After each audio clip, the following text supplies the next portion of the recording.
और यहाँ पे मैं नेक्स्ट जो हमारे स्पीकर हैं उनको इनवाइट करना चाहूंगा, जो हमें चलो मैं कुछ बातें करता हूँ आपके साथ में। पर्सनल यूज के लिए बजटिंग कैसे करते हैं, how do we budget for the personal use, let's talk about that. Okay, see हम सभी लोग एक दूसरे को जानते हैं और हम सबको पता है कि हमने पर्सनल यूज करना बहुत इंपॉर्टेंट है एम्बे अपॉर्चुनिटी के अंदर, राइट? ठीक है। आप अगर ये सोचेंगे कि भाई मैंने एम्बे बिजनेस चालू किया है और मैं पर्सनल यूज नहीं करूंगा प्रोडक्ट्स को, मैं खाली प्रोडक्ट्स को बेचूंगा और मैं एक डाउनलाइन की टीम खड़ी करूंगा और वो टीम में लोग अपना पर्सनल यूज करेंगे, लोग बेचेंगे, तो आप इसमें कामयाब हो जाएंगे, तो आप बहुत गलत सोच रहे हैं। क्योंकि एम्बे एक ऐसा अपॉर्चुनिटी है जो लोगों के ऊपर डिपेंड करता है, मतलब आप एक टीम खड़ी करते हैं, ऑलराइट है ना। अब आप देखेंगे, आपको मैं एग्जांपल अगर मैं दूं तो जितनी भी पॉलिटिकल पार्टीज हैं, चाहे वो बीजेपी हो, चाहे वो कांग्रेस हो, चाहे वो कोई भी हो, है ना, या तो पूरे नेशनल लेवल की पॉलिटिकल पार्टी हो या फिर कोई रीजनल पॉलिटिकल पार्टी हो, मगर कोई भी पॉलिटिकल पार्टी जो है ना, कभी ये जीतता है, फिर अगली बार वो जीतता है, फिर कभी वो जीतता है ना, कंटिन्यूसली कंसिस्टेंटली। कोई बहुत कम पार्टीज है जो जीतती रहती है बार बार, राइट? ऐसा क्यों होता है? उसका रीजन ये है कि जो पार्टी के जो वर्कर्स हैं, जो नेता हैं, राइट, जो जीत जाते हैं, जीतने के बाद, जीतने से पहले जो उन्होंने प्रॉमिस किए थे वादे, अगर वो वादों को निभाते नहीं है तो उनकी पार्टी वापस इलेक्ट नहीं होती है। अगर वो वादों को निभाते हैं तो उनकी पार्टी फिर से उनको चांस मिलता है, राइट? एम्बे अपॉर्चुनिटी में भी है ना, हम क्या कर रहे हैं, हम एक अपनी टीम खड़ी कर रहे हैं, हम एक ऑर्गेनाइजेशन खड़ी कर रहे हैं। ओके, और ये टीम जो है ना, ये आदान और प्रदान के ऊपर डिपेंड करता है, हमने क्या आदान किया और उनसे फिर हमको मिलेगा प्रदान। ओके, मतलब हमारे से कुछ जाएगा वहां पे और फिर वहां से हमारी तरफ कुछ आएगा। ओके, सो हमारी तरफ से क्या जाता है वहां पे? हमारी तरफ से वहां पे जाता है हमारी लॉयल्टी, हमारी ऑनेस्टी, हमारा सच्चापन, हमारा इंटेग्रिटी, ये जाता है हमारी तरफ से हमारी टीम की तरफ। ओके, सो अगर आप नहीं कंज्यूम कर रहे एम्बे के प्रोडक्ट्स अपने घर में, पर्सनल यूज नहीं कर रहे और आप सोच रहे हैं कि मेरी टीम करेगी, तो कभी ना कभी आपके टीम को पता चलेगा और पता चलने के बाद में वो टीम खत्म हो जाएगी, क्योंकि आप ऑनेस्ट नहीं है, आप सच्चे और ईमानदार नहीं है, तो डेफिनेटली वो बिजनेस उतना फलेगा नहीं, उतना फूलेगा नहीं। हाँ? तो इसके लिए क्या होता है, इंपॉर्टेंट ये होता है कि आपने एक बजट सेशन जो होता है ना, अपने कोच या अपने मेंटोर के साथ में मिलकर करना चाहिए। बजट सेशन क्या बोलते हैं उसे हम? Budget session. ओके, अब बजट सेशन में क्या करना होता है नॉर्मली? बजट सेशन में बहुत आसान एंड बहुत सरल चीजें हम करते हैं, बहुत सिंपल चीजें होती हैं बजट को प्लान करते वक्त, राइट? सो बजट एक्चुअली क्या होता है, पहले इसको समझने की कोशिश करते हैं। ओके, आप जो इनकम कमाते हैं और जो आपके घर में हर महीने के खर्चे होते हैं, इनकम और खर्चों का एक एक बनता है चार्ट, है ना? आप भी लिखते होंगे पेपर के ऊपर, आपको डायरी बनाने की हैबिट होगा शायद, है ना, कि भाई कितना कितना, है ना, खर्चा हो रहा है एवरी मंथ, है ना, दूध वाले को इतना दे दिया, मोबाइल बिल इतना भर दिया, राशन वाले को इतना दे दिया। तो ये सब जो है ना, इसको बोलते हैं एक्सपेंस, राइट? आपने क्या करना है कि आपने अपने आमदनी को और अपने खर्चों को एक पेपर पे लिखना होता है, और अगर आप उसको लिख लेते हैं तो आमदनी में से एक्सपेंस को माइनस करना होता है, ठीक है, इनकम में से एक्सपेंस को माइनस करना होता है, और जब आप इसे माइनस कर देते हैं तो आपको 3 रिजल्ट आते हैं। पहला रिजल्ट क्या आता है? इनकम माइनस एक्सपेंस करने के बाद में पहला रिजल्ट आपको मिलता है कि आपका यू सेव सम, आप कुछ पैसा बचा लेते हैं। ओके, आप कुछ पैसा बचा लेते हैं। फॉर एग्जाम्पल, आपका 10,000 रुपीज का इनकम है और आपका खर्चा है 8,000 रुपए का, तो आपने 2,000 रुपए का सेविंग कर लिया, है ना, आपका बच गया महीने के बाद। ये पहला ऑप्शन है जो लोगों के पास आता है। दूसरा ऑप्शन क्या होता है? जब आप इनकम को खर्चों से माइनस करते हैं तो यू सेव नथिंग, मतलब कुछ नहीं बचा, कुछ भी नहीं बचा। मैंने 10,000 रुपीज कमाया था और 10,000 रुपया खर्चा कर दिया, तो मेरे पास में जीरो बचा है, कोई भी सेविंग नहीं है मेरे पास, ठीक है, जीरो सेविंग। ओके, एंड तीसरा ऑप्शन और सिनेरियो जो होता है वो होता है कि इनकम माइनस एक्सपेंस, मैंने आमदनी कमाई और मैंने खर्चा किया और आई एम इन डेट, मैं कर्जे में हूं। ये कैसे होता है? आपने 10,000 की इनकम कमाई लेकिन आपने खर्चा किया 12,000 का, तो आपके सर पे -2000 रुपीज का डेट आ गया, मतलब कर्जा आ गया। अब ये कर्जा शायद आपने किसी से उधार लिया, शायद आपने पगार एडवांस में ले लिया, शायद आपने क्रेडिट कार्ड से ले लिया, आपने लोन उठाया कहीं से, कुछ भी किया, लेकिन आपने इनकम से अधिक खर्चा कर दिया। ओके, तो ये तीन के अलावा और कोई सिनेरियो नहीं है जब आप बजट करने को बैठते हैं तो, राइट। अब इसमें आपको एडवांटेज क्या होता है? एडवांटेज ये होता है सबसे पहला कि आपको ये मालूम पड़ना चाहिए कि मैं कहां पर हूं, मैं इसमें हूं कि मैं इसमें हूं या मैं ये कैटेगरी में। जो भी कैटेगरी में आप हैं, अगर आप ये वाले कैटेगरी में है सी, तो आपको सीरियस काउंसलिंग चाहिए आपके कोच और मेंटोर के साथ में कि सर मैडम मैं कर्जे में जा रहा हूं, मैं जा रही हूं, मेरे को समझ में नहीं आ रहा है मैं कैसे उसको ठीक करूं, मैं कैसे उससे बाहर निकलूं। Okay, it's very very important. अगर आप ये वाले ब्रैकेट में हैं तो आप खुद भी अपना वर्किंग कर सकते हैं कि मैं कैसे ये जीरो सेविंग को 100 रुपया, 200 रुपया या 1000 रुपए के सेविंग्स में मैं थोड़ा सा भी कैसे बचाने की कोशिश करूं। करेक्ट? क्या मैं कोई खर्चों को कम कर सकता हूँ? क्या मैं कहीं से कुछ कट कर सकता हूँ जिसकी वजह से मेरा कुछ ना कुछ पैसा बचना शुरू हो जाए? ओके, और अगर आप पहले वाले ब्रैकेट में हैं तो ये तो बहुत बढ़िया है, क्योंकि जो भी आपके पास पैसा बचता है आप उसको बचने हुए पैसे को क्या करते हैं? आप कहीं पर बैंक में रखते होंगे तो आपको शायद वहां पे 3.5% का साल का ब्याज मिलता है। खाली सेविंग अकाउंट में डाल दिया तो 3.5% का ब्याज मिलता है, बराबर है, राइट। आप अगर वही पैसे को मतलब एफडी बनाकर रखते हैं तो आपको 5.5% का ब्याज मिलता है, 5.5-6% जो भी आपका बैंक देता होगा, राइट, है ना। लेकिन हम क्या सजेस्ट करते हैं पता है? हम ये सजेस्ट करते हैं, राइट, हम ये सजेस्ट करते हैं कि आपका 10,000 रुपीज जो है, ओके, आप उसको इन्वेस्ट करिए इन एमवे प्रोडक्ट्स। ठीक है, आप एमवे के प्रोडक्ट्स में इन्वेस्ट करिए। 10,000 रुपए का सामान लेकर आइए एमवे से, राइट, ठीक है।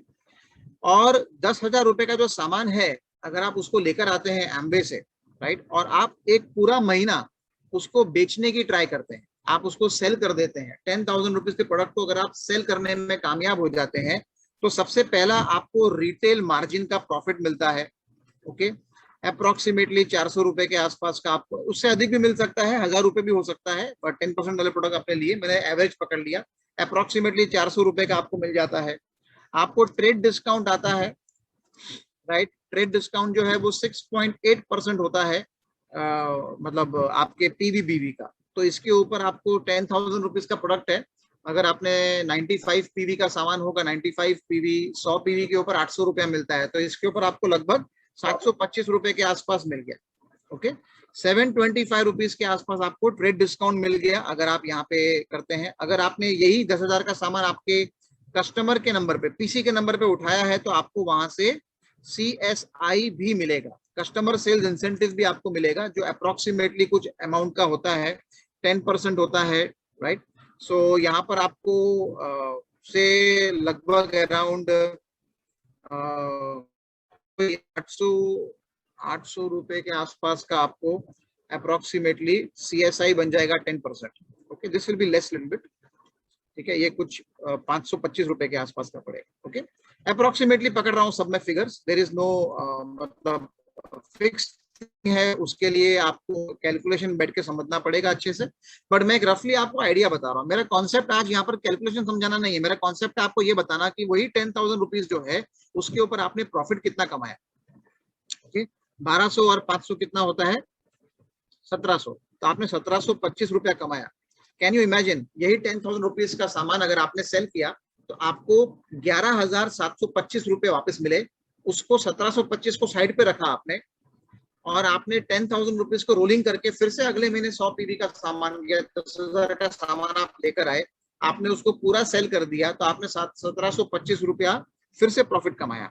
अगर आपने हर महीने खाली 10,000 रुपीज का प्रोडक्ट भी सेल किया और 1725 का भी प्रॉफिट कमाया, तो इंटू 12 अगर हम कर देते हैं, 1725 इंटू 12 अगर हम करते हैं, ओके, इंटू 12, तो ये हो जाता है 20,700 rupees. Now can you imagine, वही 10,000 रुपीज का एफडी अगर आपने बैंक में किया है तो आपको 550 रुपया, 5.5%, 550 रुपया साल का ब्याज मिलेगा। आपने वही 10,000 रुपीज को एमवे के प्रोडक्ट्स में कन्वर्ट किया और उसको आप रोलिंग करते रहे 12 के 12 महीना, तो आपने 20,700 रुपया कमाया वही 10,000 रुपीज के ऊपर।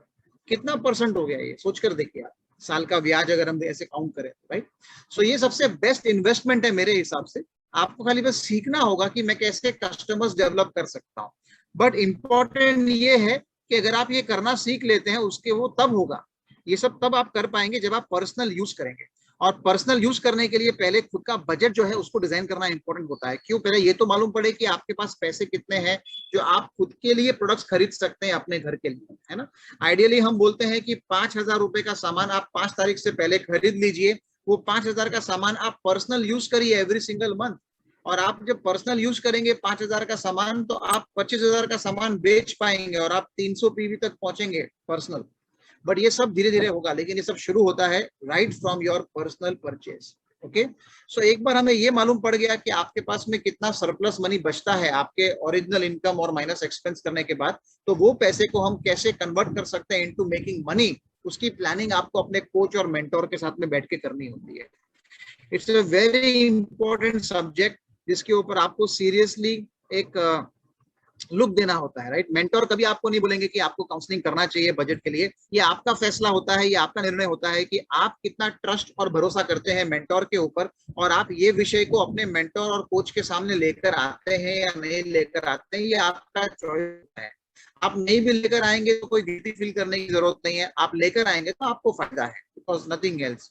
Because you will come to know, आपको समझ में आएगा कि मेरा इन्वेस्टमेंट जो है, मेरा जो सही मतलब जो खर्चे हैं वो कहीं रॉन्ग जगह पर तो नहीं जा रहे हैं, वो कहीं रॉन्ग दिशा की तरफ तो नहीं बढ़ रहे हैं। तो it is very very important to understand these aspects of the opportunity. Okay, so ये एक बहुत इंपॉर्टेंट सब्जेक्ट है बजट को अपने साथ बैठ के करना, राइट। ठीक है ना। अगली बार हम डिस्कस करेंगे नेक्स्ट FNH के अंदर कि कौन से प्रोडक्ट्स हैं, है ना, जिसको अगर आप पर्सनल यूज करते हैं तो कितना खर्चा होता है पर्सनल यूज करने के लिए एवरी सिंगल मंथ। हार्डली अगर आप देखेंगे small small products like Glister toothpaste आप लेंगे, एक शैम्पू आप ले लेंगे, या फिर आप मे बी एस8 ले लेंगे, LOC ले लेंगे, जो आमतौर पे हर एक आदमी के घर पे डिश ड्रॉप, ओके, सोप हो गया, साबुन हो गया, एंड देन ब्रश हो गए, टूथब्रश हो गए, राइट। ये सब आइटम इस्तेमाल होते हैं। आप इसे काउंट भी करेंगे ना, अगर आप एक बार आप परचेज भी करते हैं तो मंथली आपका हार्डली 2-3 हजार रुपए का एक्सपेंस होता है। ओके, एसिड का बॉटल लंबा चलता है, डिश ड्रॉप का बॉटल लंबा चलता है ना, महीने महीने चलता है। ग्लिस्टर टूथपेस्ट भी 2 महीना चलेगा कम से कम। तो आपका वो डिवाइड करेंगे ना, तो आप 1,500 से 2,000 रुपए का अप्रोक्सीमेटली आपका ये पर्सनल केयर आम एवरेज प्रोडक्ट्स जो नॉर्मल आपके घर में वैसे भी यूज कर रहे हैं आप, सो आपको अपना 1,500 से 2,000 का बजट डिजाइन करना है कि मैं अपने घर में एवरी मंथ यूज करूंगा, करूंगी। मेरा प्रोडक्ट है तो मैं करूंगी, राइट। मेरा टॉपिक खत्म करने से पहले मैं मेरा पर्सनल एक्सपीरियंस आपको बताऊंगा। जब मैं ये बिजनेस में लॉन्च हुआ था इनिशियली स्टार्टिंग में, ओके, मैं 22 ईयर्स का था, 21-22 साल की उम्र के बीच में था। आई वाज अ स्टूडेंट, मैं पढ़ाई कर रहा था आर्किटेक्चर का। तो आर्किटेक्ट स्टूडेंट के पास में इनकम नहीं होता है, होता है इनकम नहीं होता है। तो मैं डिपेंड करता था मेरे पेरेंट्स के ऊपर कि मेरे पेरेंट्स जब मेरे को पैसा देंगे तो मैं एस8 लेकर आऊंगा, मैं LOC लेकर आऊंगा, मैं प्रोटीन पाउडर लेकर आऊंगा, मैं ये सब प्रोडक्ट्स तब लेकर आऊंगा जब मेरे पेरेंट्स मुझे पैसा देंगे। और मेरे पेरेंट्स एमवे के लिए पॉजिटिव भी नहीं थे और नेगेटिव भी नहीं थे स्टार्टिंग में। ओके, वो पॉजिटिव, वो न्यूट्रल थे। तो वो मेरे मम्मी का बहुत एकदम सिंपल था, मैं तो एरियल इस्तेमाल करूंगी और मैं विम बार इस्तेमाल करूंगी, मुझे नहीं पता। ठीक है, तो मैंने जिद पकड़ा और मैंने मेरे पेरेंट्स को कन्विंस किया कि मुझे खाली एक 5,000 रुपया आप दो, मैं उसको प्रॉफिट में कन्वर्ट करने की कोशिश करूंगा। और मेरे पापा ने मुझे एक 5,000 रुपया, इनफैक्ट तभी हमारे टाइम पर 4,400 रुपए की किट आया करती थी। ओके, 4,400 का किट हुआ करता था जिसमें प्रोडक्ट्स मिलते थे हमको। तो मैंने क्या करना स्टार्ट किया, मैंने वो जो प्रोडक्ट्स थे किट में ना, वो मैंने पर्सनल यूज करने शुरू किए। और मेरे घर पे मेरे बर्तन में डिश ड्रॉप से यूज होता था। मेरे घर पे मेरे कपड़े में खुद एसिड से धोता था।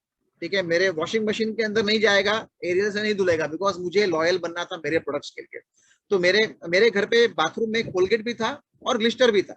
कोलगेट बाकी सब यूज करते थे फैमिली मेंबर्स, ग्लिस्टर मैं यूज करता था, बिकॉज मुझे सच्चा बनना था।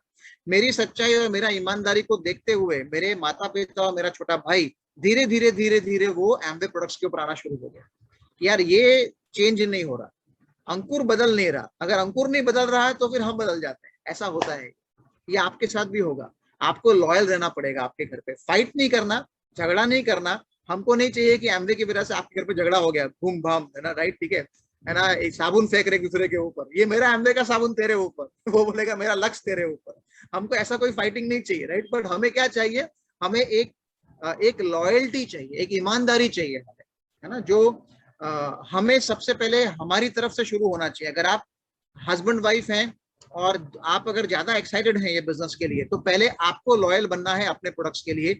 आपको अपने परिवार वालों को दिखाना है कि मैं मेरे प्रोडक्ट्स के लिए लॉयल हूं, और मैं क्यों लॉयल हूं, not by fighting, not by arguing, but by simple way of demonstrating कि मैं ये काम के लिए ईमानदार हूं। आप जब वो करना स्टार्ट करेंगे ना, तो आपका जो स्पाउस है, जो अगर उतना एक्साइटेड नहीं है बिजनेस के लिए, तो वो भी आपके साथ में हो जाएगा एक दिन। ये मेरा प्रॉमिस है आपको। ऑलराइट, ठीक है। With this I and, and thank you so much. और जया बहन, आप रेडी हैं? खाली अंगूठा दिखाइए मेरे को। हाँ, ओके, ठेंगा नहीं, अंगूठा। ऑल राइट, सो जोरदार तालियों से हेल्प मी वेलकम जया बहन on the dais for zoom.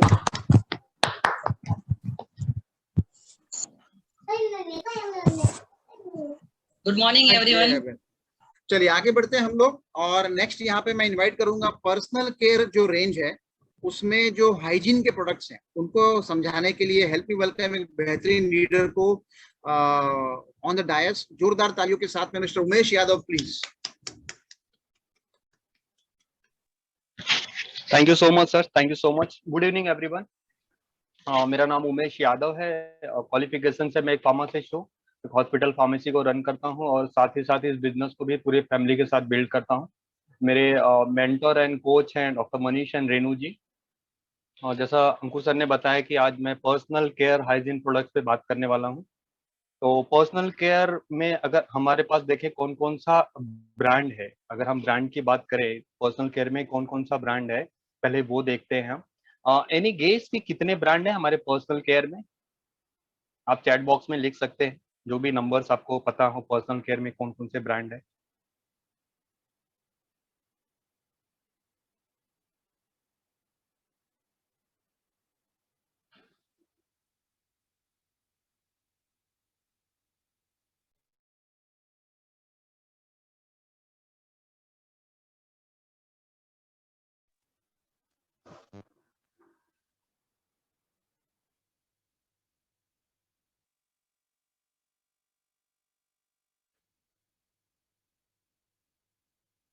Okay, 4 का रिस्पॉन्स आया है करके। चलो देखते हैं कि कितने निकलते हैं करके। और तो किसी ने मैसेज डाला है। फर्स्ट ब्रांड है ग्लिस्टर, सेकेंड परसोना, थर्ड है सैटनिक, फोर्थ है डायनामाइट,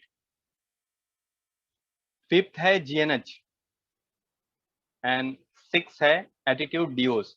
तो टोटल 6 ब्रांड हैं, Glister, Persona, Satinique, Dynamite, GNH and Attitude deos. ये मैंने ब्रांड वाइज बात किया। अगर हम इसको कैटेगरी वाइज देखें, पर्सनल केयर प्रोडक्ट की बात अगर हम कैटेगरी वाइज करें, तो हमारे पास है शैम्पूस, हमारे पास है conditioner, hair mask, oil, special care, bath soaps, hand and body wash, talc है हमारे पास, बॉडी लोशन है, टूथपेस्ट है, टूथ ब्रश है, फ्रेगनेंस है different different, men's grooming range है, मेंस डिओ है एंड वुमेन्स डिओ है। तो अगर हम इसको कैटेगरी वाइज देखें तो टोटल 15 कैटेगरी में है ये, डिफरेंट डिफरेंट 15 कैटेगरी है। और एक और तरह से हम पर्सनल केयर को देख सकते हैं, वो है बाय नीड।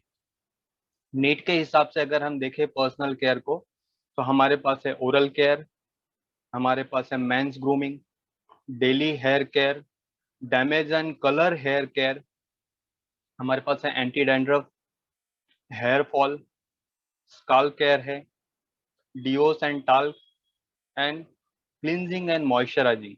ये है नीड के हिसाब से। मैंने तीनों तरह से पर्सनल केयर को एक्सप्लेन करने की कोशिश की। अब हम ब्रांड वाइज देखते हैं कि हमारे पास कौन से ब्रांड में कौन सा प्रोडक्ट है और उसकी कुछ स्पेशल जो क्वालिटीज हैं हम उस पर थोड़ा बात करेंगे। तो अगर ब्रांड वाइज हम बात करें तो पहला ब्रांड है जैसे हमारा ग्लिस्टर, और ग्लिस्टर में सबसे पहले आता है किड्स टूथपेस्ट, जो कि बहुत ही यमी टेस्ट है, स्ट्रॉबेरी फ्लेवर में आता है, बच्चों को बहुत पसंद है। अगर बच्चे एक बार करना स्टार्ट कर दिए तो वो हो सकता है दिन में 2 से 3 बार भी ब्रश करने के लिए बोले कि मम्मी ब्रश करना है करके। अगर हम दूसरा प्रोडक्ट बोलें ग्लिस्टर में तो वो है एडवांस टूथ ब्रश, जो बहुत ही अमेजिंग एक्सपीरियंस देता है। अगर हम उसके साथ कंटिन्यूअसली दिन में 2 बार अगर ब्रश कर रहे हैं तो उसका ग्रिप, उसका ब्रिसल्स, उसकी जो बनावट पकड़ने का वो है, वो सब बहुत ही अच्छा एक्सपीरियंस, लुक एंड उसका क्या कहते हैं बेनिफिट्स भी देता है करके। अब हम ग्लेशियर में अगले प्रोडक्ट की बात करें तो हमारे पास है मल्टी एक्शन टूथपेस्ट।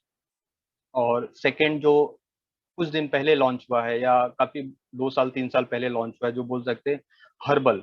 ग्लिस्टर में मल्टी एक्शन टूथपेस्ट हर्बल।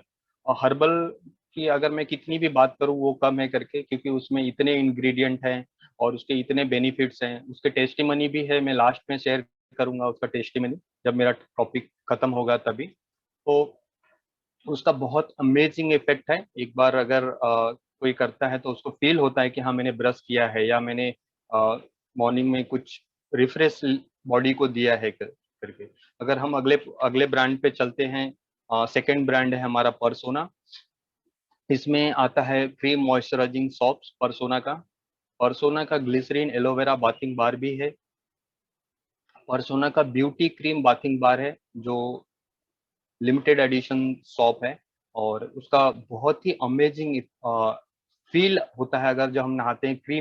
एक क्रीमी फील देता है जब उसको से नहाते हैं। और उसका जो नहाने के बाद जो खुशबू रहती है, इवन हम नहा के निकले और बाद में कोई बाथरूम में जाए तो उसको भी फील होता है कि हाँ कुछ तो यहाँ पे अलग ही खुशबू है।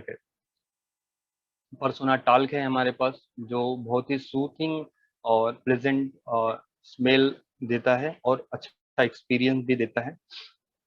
परसोना में 100% प्योर कोकोनट ऑयल भी है जो कुकिंग के लिए बहुत ही एक्सलेंट ऑयल है।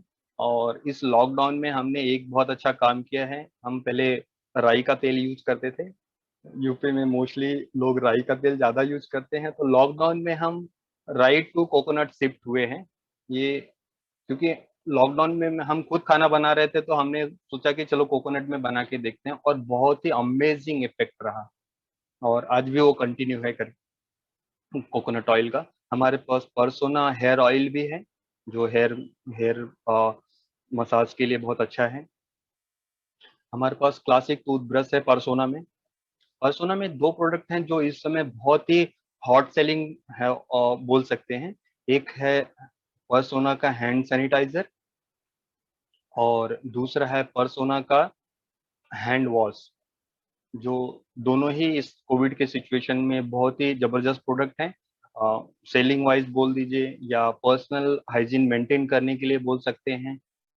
और दोनों के एक्सपीरियंस बहुत जबरदस्त है यूज करने के बाद। हाथ को मॉइस्चराइज रखना, उसका ड्राइनेस मतलब हाथ में नमी बनाए रखना, क्योंकि अदरवाइज आप बाहर का अगर इस्तेमाल करके देखेंगे तो हाथ बहुत ड्राई हो जाता है। अब मैं हॉस्पिटल में काम करता हूँ तो मुझे पता नहीं कि मैं कितनी बार यहाँ पे हैंड वॉश और ये हैंड सैनिटाइज करता हूँ। तो मेरा एक्सपीरियंस है कि अपना हैंड वॉश और हैंड सैनिटाइजर दोनों ही एक्सलेंट है मार्केट के अदर ब्रांड से। अब हम थर्ड थर्ड ब्रांड पे अगर जाएं, हम तीसरे ब्रांड की बात करें तो हमारे पास है सैटनिक ब्रांड। और सैटनिक में सबसे पहले मैं बात करूंगा 2-in-1 शैम्पू और कंडीशनर की, जो कि 2-in-1 शैम्पू और कंडीशनर ये डेली केयर में आता है शैम्पू के रेंज में अगर हम बात करें। तो फिर हेयर फॉल भी है हमारे पास, हेयर फॉल कंट्रोल शैम्पू भी है सैटनिक में। एंटी डैंड्रफ शैम्पू भी है, अगर किसी को डैंड्रफ की प्रॉब्लम है तो उससे उसको केयर करने के लिए, उसे खत्म करने के लिए हमारे पास एंटी डैंड्रफ शैम्पू भी है। और उसके बाद हमारे पास है टेक्निक का glossy repair shampoo and glossy repair conditioner. ये बेसिकली कलर्ड हेयर और डैमेज हेयर में यूज करने के लिए बेस्ट होता है। अब हमारे पास है सेटनिक का revitalising hair mask and scalp tonic, जो स्काल्प केयर के लिए यूज किया जाता है। स्काल्प टॉनिक भी है सेटनिक में। फोर्थ ब्रांड में हम देखें तो ये है डायनामाइट। और डायनामाइट में मोस्टली मेंस ग्रूमिंग या मेंस यूज के प्रोडक्ट्स ज़्यादा हैं। डायनामाइट में फॉर्मिंग फेस वॉश है। और फॉर्मिंग फेस वॉश जो न्यूली लॉन्च किया है उसका एक सबसे इफेक्ट और सबसे अमेजिंग रिजल्ट उनके लिए बहुत अच्छा है जो दाढ़ी रखते हैं, बियर्ड रखते हैं। मोस्टली अगर फेस वॉश दाढ़ी जो रखते हैं, जिनको बड़े बियर्ड्स हैं, अगर वो फेस वॉश यूज करते हैं तो उसमें चिपक जाता है, उसको निकालने में उनको काफी समय लगता है। लेकिन अगर फॉर्मिंग फेस वॉश यूज करते हैं तो बहुत ही अच्छा एक्सपीरियंस होगा, बहुत ही अच्छा क्लीनिंग होगा और कम समय में, क्योंकि ये बियर्ड में फंसेगा नहीं और बहुत अच्छा स्मूथ लुक देता है। ये मेरा पर्सनल एक्सपीरियंस था, क्योंकि मैं लॉकडाउन में थोड़े बियर्ड्स बढ़ाए थे और वही टाइम पे ये प्रोडक्ट लॉन्च हुआ था, तो मैंने पर्सनल ये एक्सपीरियंस अपना किया था। डायनामाइट्स के डीओ हैं, और डीओ में मेंस में अगर देखें तो फोनिक्स है, विकिंग एंड फैल्कॉन, ये तीन तीन टाइप्स हैं, उसमें तीन फ्रेग्रेंस है। डायनामाइट सेविंग फॉर्म है, जो बहुत ही अच्छा एक्सपीरियंस देता है। अगर हम उससे एवरीडे सेविंग या अल्टरनेट डे सेविंग करते हैं तो बहुत थिक लेयर लगती है दाढ़ी के ऊपर जब हम उसको अप्लाई करते हैं, और जब डायनामाइट सेविंग सिस्टम से उसको क्लीन करते हैं तो बहुत ही अच्छा फील होता है। क्योंकि मैं इससे पहले other razors and foam use कर चुका हूँ। डायनामाइट सेविंग सिस्टम जब लॉन्च हुआ उससे पहले मैं जिलेट यूज किया करता था, तो जिलेट तीसरी चौथी बार वो खींचने लगता था, बहुत पेन होता था। बट ये जो लॉन्च हुआ है डायनामाइट सेविंग सिस्टम, जिसमें एक हैंडल है और 5 उसमें ब्लेड्स हैं, और एक ब्लेड, मेरा पर्सनल एक ब्लेड कम से कम 2 महीना के आसपास निकल जाता है, और मैं एक दिन छोड़ के सेविंग करता हूँ, अल्टरनेट डेज में सेविंग करते रहता हूँ।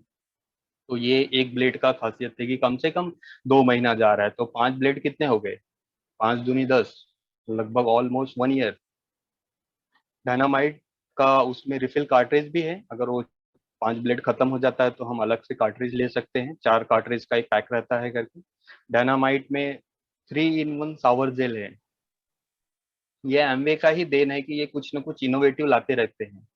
इससे पहले 2-in-1 वगैरह थे, और हमने कभी देखा नहीं था कि फेस, बॉडी और हेयर के लिए कोई प्रोडक्ट हो जो सबके लिए इस्तेमाल हो। वो चेहरे उसको फेस वॉश की तरह भी यूज कर सके, उसको बॉडी वॉश की तरह भी यूज कर सके, एंड हेयर वॉश के लिए भी उसको यूज कर सके। बट डायनामाइट में हमारे पास है 3-in-1 शावर जेल, जिसका बहुत ही प्यारा एक्सपीरियंस है अगर यूज करके देखे तो।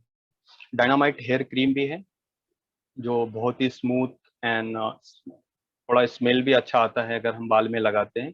और डायनामाइट में ये जितने न्यूली लॉन्च प्रोडक्ट हैं, सबके अंदर एक की इंग्रेडिएंट है जो है रेड एल्गे, जो बहुत ही नरिशिंग, हेयर को बहुत ही नरिश करता है, या स्किन के लिए भी नरिशमेंट देता है, और बहुत ही अच्छा खुशबू भी देता है साथ ही। अब हम बात करते हैं जीएनएच की, जो अगला ब्रांड है। जीएनएच में है हमारे पास GNH nourishing plus body lotion. नाम में ही उन्होंने काम ऐड कर दिया है ना, जीएनएच का nourishing plus body lotion, nourish भी करता है एंड बॉडी लोशन भी है वो। एंड सेकंड है इसमें GNH refresh plus body wash, नहाने के बाद वो रिफ्रेशमेंट भी देता है एंड बॉडी वॉश भी करता है। ये दोनों दोनों में दो दो साइज में अवेलेबल है, 250 and 60 ml lotion and wash दोनों में, और दोनों का ही बहुत अमेजिंग एक्सपीरियंस है। इसको हम बता नहीं सकते, इसको एक्सपीरियंस करना पड़ेगा यूज करके।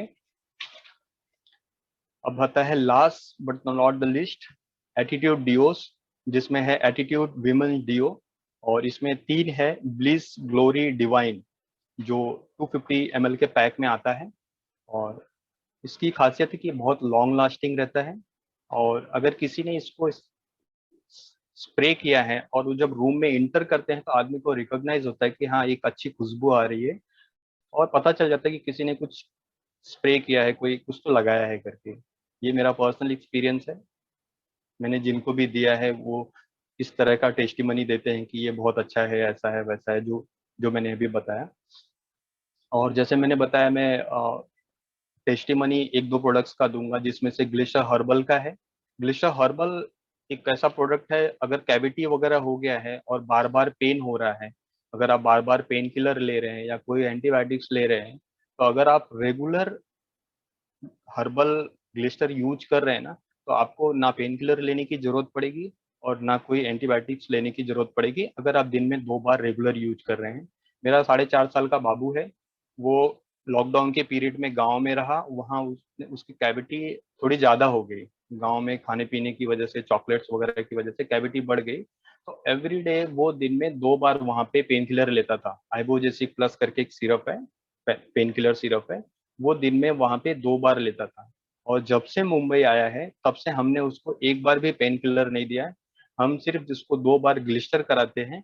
अगर इनकेस पेन कभी बढ़ गया दिन में, तो वो कैविटी जो खड्डा है ना, उसमें हल्का सा ग्लिस्टर डाल के थोड़े टाइम के लिए छोड़ देते हैं, फिर वापस क्लीन कर देते हैं। तो वो पेन को भी कंट्रोल कर लेता है विद इन मतलब 5-10 मिनट्स के अंदर। वो पेन किलर देने की जरूरत नहीं पड़ती, इतना इसका अमेजिंग इफेक्ट है। ये मेरा पर्सनल एक्सपीरियंस है।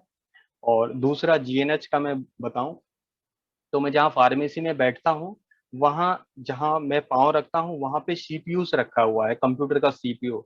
और सीपीयू में से बहुत हीट निकलता है, तो उसकी वजह से क्या होता है, पाँव में ड्राइनेस बढ़ गई थी और ईचिंग बहुत होता था। बट ये बात समझ में नहीं आती थी कि ईचिंग क्यों हो रहा है करके। तो इससे पहले मैं क्या करता था, वो फंगल इन्फेक्शन के क्रीम्स वगैरह या ऐसे कुछ लगा के उनको थोड़े टाइम के लिए अवॉइड कर देता था या रोक देता था करके। तो पता ही नहीं चलता था कि वो फंगल नहीं है, वो ड्राइनेस की वजह से ईचिंग बढ़ रहा है। क्यों ड्राइनेस क्यों हो रहा है, कि वो हीट की वजह से वहां पे सीपीयू का हीट पाँव को लग रहा है।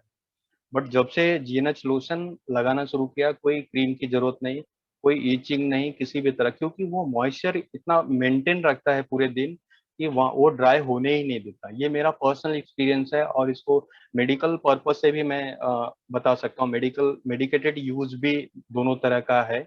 और यहाँ पे मैं अपना टॉपिक इन करता हूँ, बैक टू द होस्ट। वाह, व्हाट एक्सेलेंट टॉपिक आपने कवर किया उमेश जी, बहुत बढ़िया। मतलब यहाँ पे जितने भी लोग नए हैं, मैं गारंटी से कह सकती हूँ कि आप लोग को मतलब बोलते हैं ना, पूरा के पूरा पर्सनल केयर रेंज का प्रोडक्ट का ओवरव्यू मिल गया, राइट। आपको अभी कोई कॉम्प्लिकेशंस नहीं होगा कि प्रोडक्ट सिलेक्ट करने के लिए। Very well done Umesh ji. या